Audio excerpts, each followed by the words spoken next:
What's up, y'all? So I'm back for a official tutorial because I got quite a few questions about this thing after I posted the video of me walking on it. So the name of this is called Jacob's Ladder, and I'm not sure if everybody has it at their gym, but I definitely have it at my gym. So the way you get started is you have to put this belt on first, and you put it on and you set it to your height.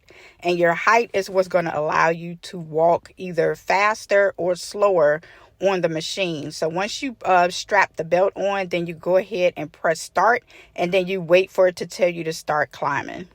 Now, once you start climbing, if you want to control the speed of it, then simply stay toward the bottom if you want it to go slower. But if you're ready for a pretty good workout, then you can go ahead and just start climbing like you would a regular ladder, as if you're trying to climb toward the top, just how I'm doing here.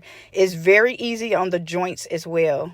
The machine also helps you maintain strength, mobility, and stability. The primary muscle groups that are targeted from this exercise are the biceps, the quadriceps, hamstrings, the groin area. It targets your hip flexors, your outer thighs.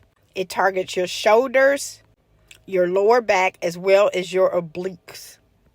This machine is really good if you want to increase your cardiovascular system and or if you want to burn fat. So just to give you an example about this, because it increases your heart rate so much, it's going to burn about 650 calories per 30 minutes. And then to get it to stop, you just simply step off the machine and then you unstrap yourself. So if you see this at your gym, then definitely hop on it and give yourself a workout, and then you just walk away from it.